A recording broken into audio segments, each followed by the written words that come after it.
When did you become a father? And how many kids did you January 6, 2006.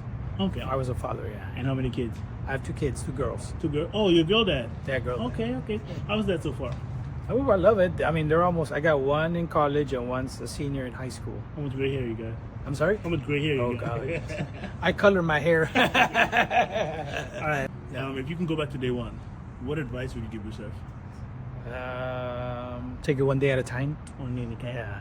And, you know, it works out by itself. Okay. But, yeah, take one day at a time. That's it. Awesome. All right. Looking back at your childhood or your upbringing, what did you keep from your childhood, and what did you swear you'd never do? My kids' education, I went private education for their early years. I probably shouldn't have done that because, I mean, we've encountered a lot of things that, for example, racism, for example, because they were going to a private school, private Christian school, and then encountered a lot of the crap that this country has. If they would have gone public, I think they would have been a little bit easing into the whole system.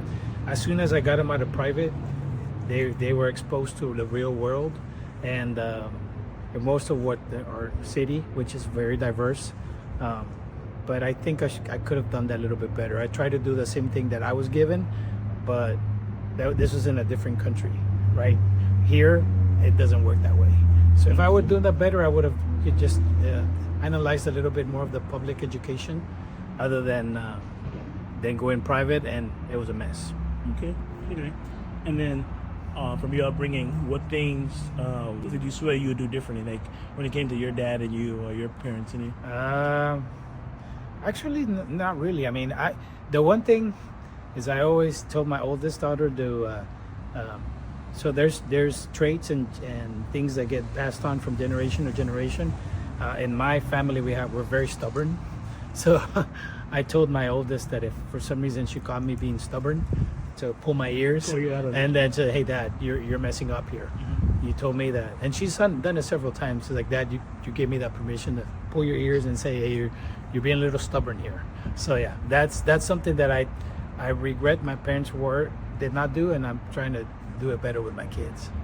When you become a father, you have so many hats to wear: dad, husband, plumber, security guard. How do you make sure that you don't lose your identity while raising a family? I always took time to myself.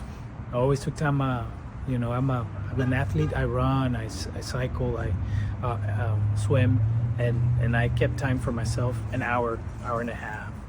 And I always made sure that I had that so I can ground myself, come back to neutral, and then I would just kids here, kids there, like an Uber driver here, there, whatever, school. They didn't, private education didn't have any buses, so we had to drive them to school, pick up from school. All there. One's a cheerleader, the other one's a theater geek. So all these crazy things is different hats. So yeah, I would always still stay grounded, and I would at least about an hour of my time, and then I was okay. Let's do this. Nice. One word. Yeah. How would you want your kids to remember you? Oh, good question.